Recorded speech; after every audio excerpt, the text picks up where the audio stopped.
সেইজন জুবিন গাৰ্গক মই প্ৰথমবাৰৰ কাৰণে আৱিষ্কাৰ কৰিছিলোঁ আৰু সেই জুবিন গাৰ্গক তেতিয়া কোনোৱে চিনি নাপায়। গুৱাহাটী বিশ্ববিদ্যালয়ৰ যুৱ মহোৎসৱত ২-৩বাৰকৈ সোণৰ পদকো পাইছিলোঁ আৰু আজি অলপ আগতে ভাতৃপ্ৰতিম কৌশিকে কৈছে যে জুবিন গাৰ্গ ইয়াৰ পৰা ওলাইছিল। আটাইতকৈ কোইনচিডেণ্টলি ক'বলগীয়া কথাটো এইটোৱেই যে সেইজন জুবিন গাৰ্গক আজি অসমৰ ৰাইজে ইমান মৰমেৰে চায়।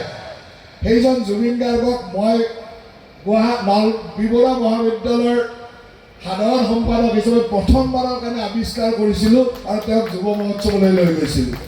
আৰু সেই যুৱ মহোৎসৱতে ৯১ চনত জুবিন গাৰ্গে প্ৰথমটো সোণৰ পদক পাইছিল ৱেষ্টাৰ্ণ ভোকেলত। আৰু সেই জুবিন গাৰ্গক তেতিয়া কোনোৱে চিনি নাপায়। এজন কলেজীয়া ছাত্ৰ, মই কলেজখনৰ জেনেৰেল ছেক্ৰেটাৰী, কলেজত দেখি থাকোঁ গান গাই চুলি তুলি দীঘল, মই ভাবিছোঁ ভাল গান গাব ৱেষ্টাৰ্ণ ভোকেলৰ। তেতিয়া তাক ভোকেল গাবলৈ, ৱেষ্টাৰ্ণ ভোকেল গাবলৈ লৈ গৈছিলোঁ আৰু সেই ৱেষ্টাৰ্ণ ভোকেলতে প্ৰথমবাৰৰ কাৰণে জুবিন গাৰ্গে সোণৰ পদক পাইছিল। আৰু সেইটোৱেই জুবিন গাৰ্গৰ প্ৰথম ৰাজহুৱা চিনাকি যে তেওঁ এজন সংগীত শিল্পী হিচাপে। আৰু আজি জুবিন গাৰ্গ কলৈকে গৈছে আপোনালোকেও জানে, সেই ৯১ চনৰ কথা। আৰু আজিও সেই সম্পৰ্কবিলাক আমাৰ মাজত খুব মধুৰ হৈ থাকে।